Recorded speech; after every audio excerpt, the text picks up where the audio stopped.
Children, welcome back to English class.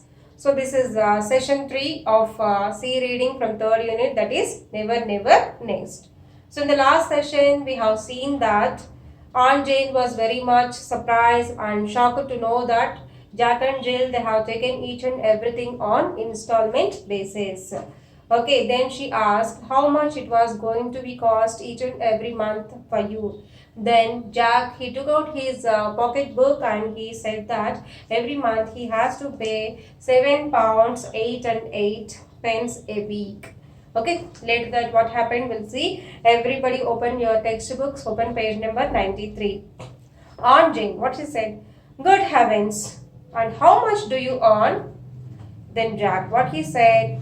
As a matter of fact, that's £6. Here, ER. If you look at that, the matter of fact, that's like a literary device, which means, so he was hesitating to say something. He was not sure. He was afraid why Aunt Jane was asking all those questions. Okay, so but anyway, what he said, how much he was earning every month? Only £6. So he was earning only £6, but every month how much he has to pay for installments? £7 8 and 8 pence. So which is a higher amount? His earnings are like higher amount or his expenses?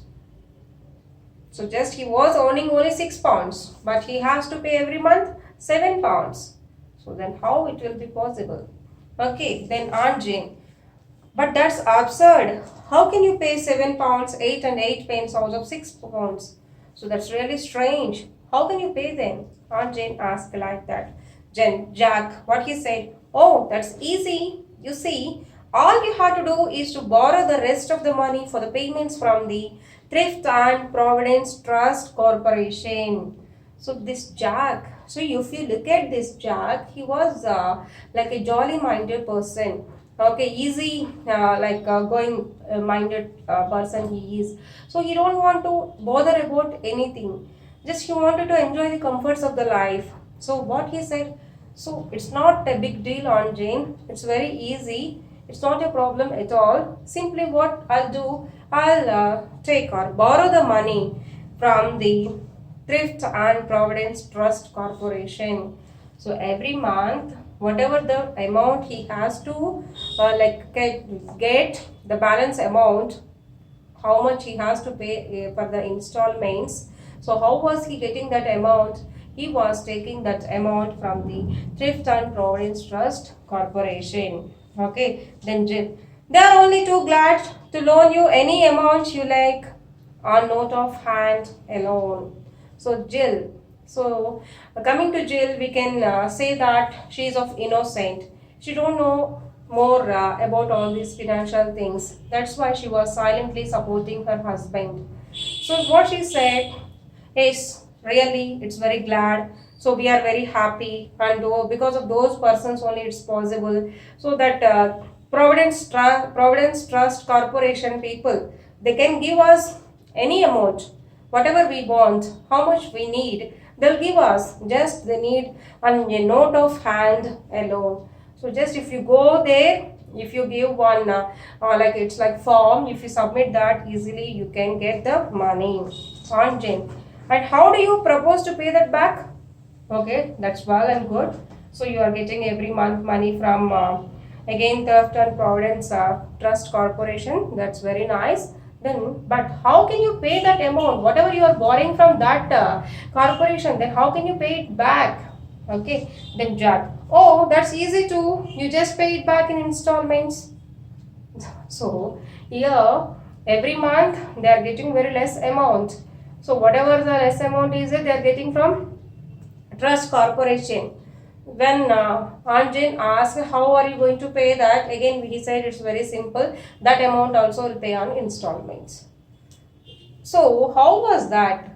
So is it looking a well like a plan?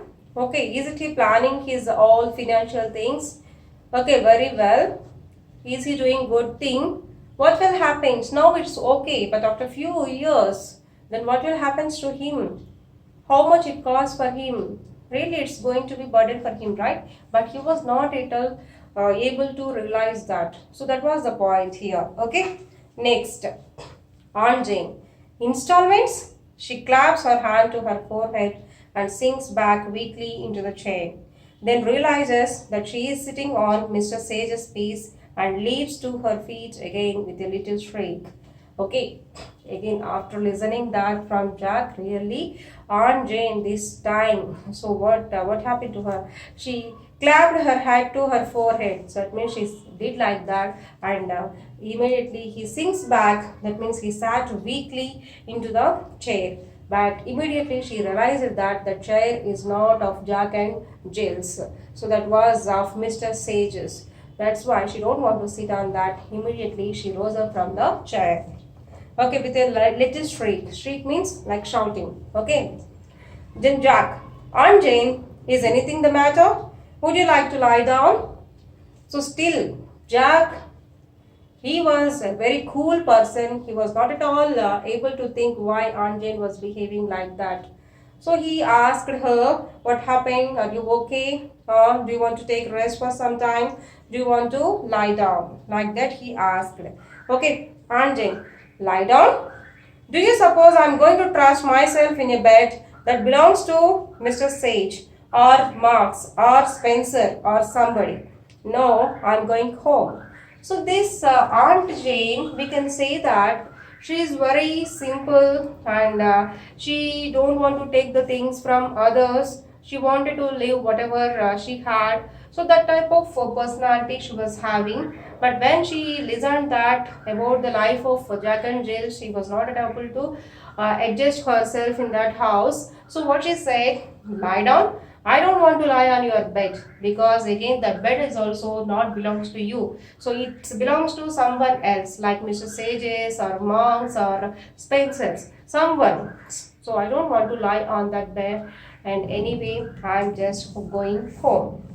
Okay, Jill. Oh, must you really go? Aunt Jane, I think I would better.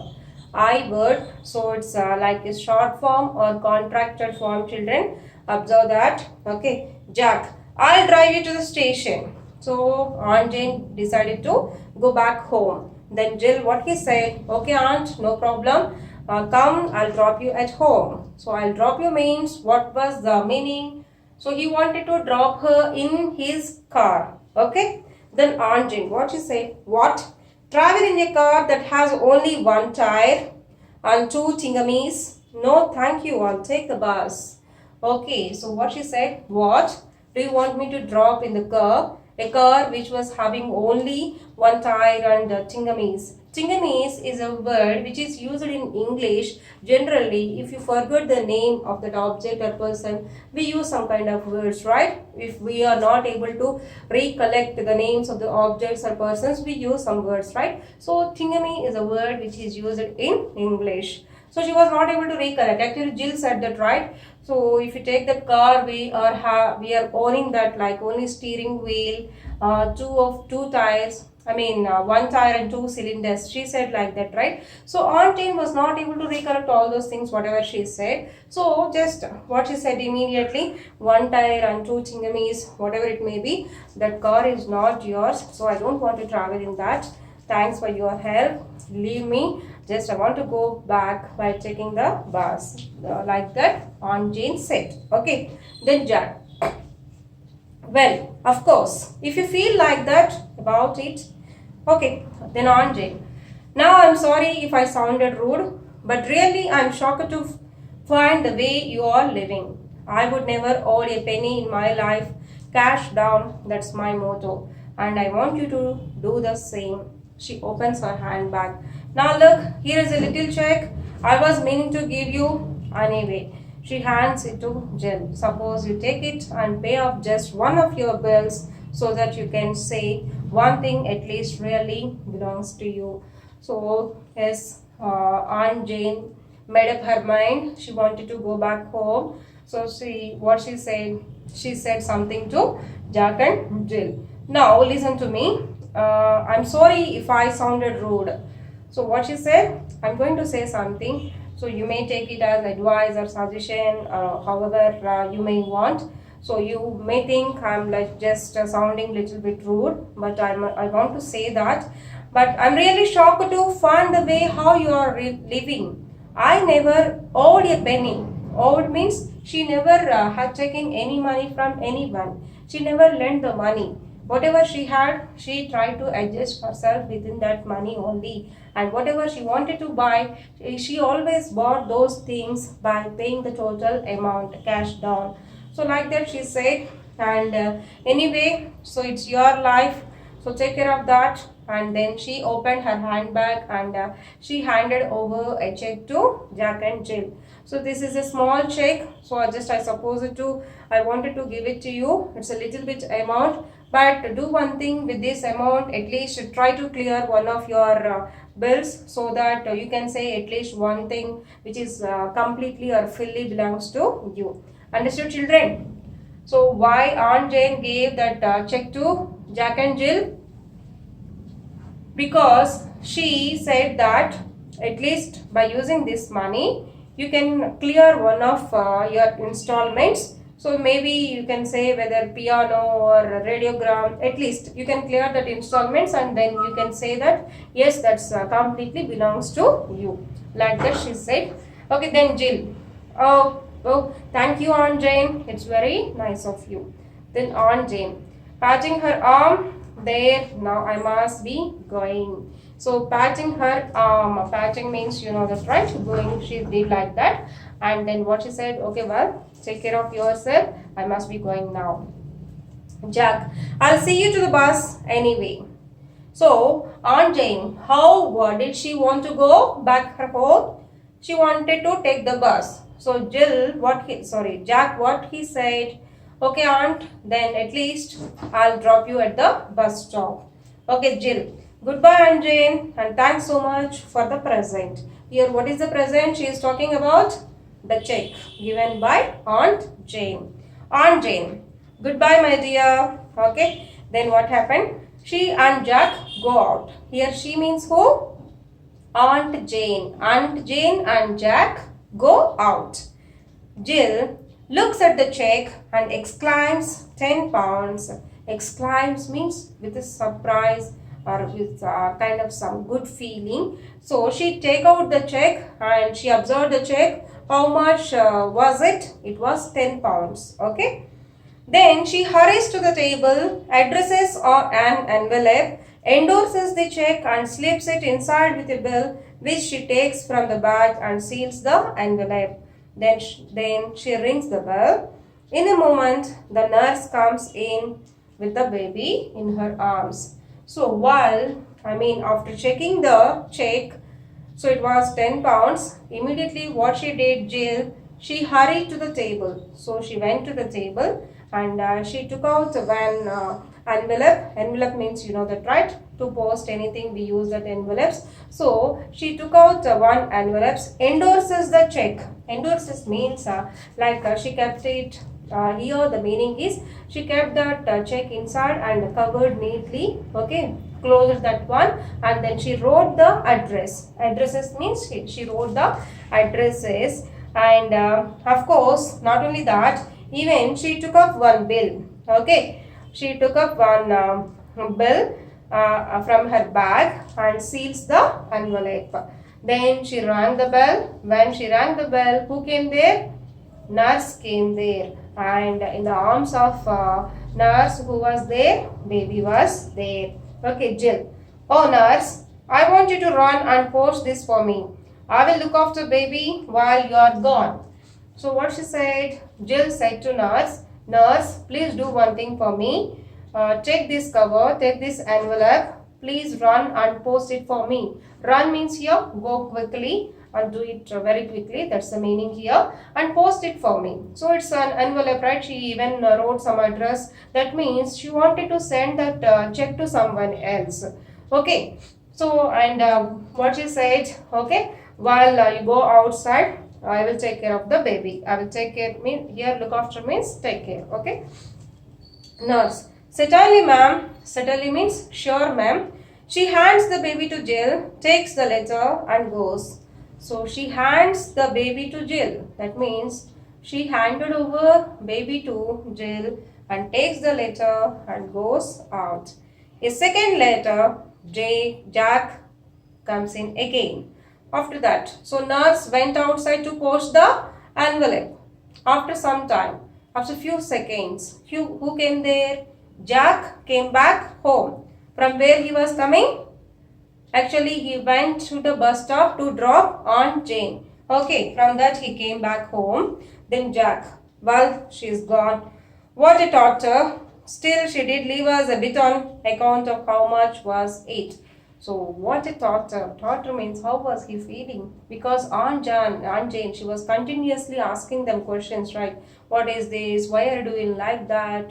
And so on, so, right? Because of that, he was saying it's like a torture. And anyway, I'm very happy at least because she gave us some money. Okay, then Jill, what she said, it's 10 pounds. Jack, phew, that's great. We can pay off the next 2 months on the car with that. So phew means it's like a expression, right? Comes under exclamation. So by listening that, he was very happy. So immediately what he said, that's great, that's good. Okay, with that money, for the next 2 months, easily we can pay the installments of the car. Jill, I'm afraid we can't. So what she said, Jill, I'm afraid we can't do that. We can't pay the installments of the car for the next 2 months. Then Jack, why ever not?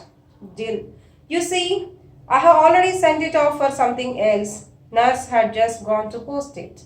So then Jill, what she said, actually, I have already sent that check to someone else. Just now, nurse went outside to post that check. Okay, Jack. Well, that's all right. Who have you sent it to? Jill, Dr. Martin. So, to whom she sent the check, children? Jill, Dr. Martin. After listening that, Jack, what he said, Dr. Martin, what on earth possessed you to do that? What? Why did you send that check to Martin? What happened to you? Who told you to do like that? What is the need? What is the necessity of sending the check to him? Okay, then Jill. Nearly in tears. Nearly in tears means almost she started crying. So the drops that were lingering in her eyes. There. Now you are going to be angry with me. So Jill, what she said? Yes, I'm going to say something. Maybe after listening that, you are going to be angry with me. Jack, I'm not angry, but why waste good money on the doctor? Doctor doesn't expect to get paid anything. Okay, so what he said, actually I'm not angry, but I'm asking you one thing. Why are you wasting money like that? Why are you sending that money to the doctor? Anyway, the doctors are not at all, they didn't expect to get paid anyway. So why to waste the money unnecessarily? He said like that. Then Jill, what she said, sobbing a little. Sobbing means crying. But you don't understand. So what he said, what she said, you don't understand. Jack, what he said, understand what? What's there to understand? What I need to understand? Then Jill, what she said, why? Just one more installment and baby's really ours. She is holding out the infant a little pathetically as we black out. So here children, if you look at the picture, so you can observe that, right? So there is a baby, Jack and Jill were there, and baby, you can observe baby in the hands of or arms of Jill. So what she said, so what can you understand from this one? Even this couple, Jack and Jill, they have not paid the hospital bill also at the time of delivery for the baby. Whatever the cost of all those things, they didn't pay even that amount as well. That's why one nurse was there in their house to take care of the baby. So that means even the baby is not also theirs until and unless they are going to pay the total amount to the doctor. So they can't say even the baby is also completely of their own. So that was their condition, wasn't it? Pathetic children. So is that good? Even they are not able, they are in a situation they are not able to pay the hospital bill also. Then how can we say that they are enjoying their life? Is that good life, children? Not at all. So as a mother, she is worried about that and she wanted to clear that amount fast. So that's why she sent that amount immediately to the doctor. But still, even one more installment was left. That was hit by jail. So that's the story. Never, never nest. So if you pay installments like this every month, if you are borrowing some money, so it's going to be, where is it going, will be there any end for that? No, no end at all. So that's the lesson, the never, never nest. And we black out. Blackout means here it's a like a phrasal verb. Actually, we know that, right? It's a one act play, right? So beginning of the play, curtain rises, and when the play completes, like again the curtain falls. When the curtain falls, we call it as blackout. Okay, so that was the play written by Cedric Mount. Okay, today's homework is write glossary and summary of this lesson in your homework. Okay, thank you.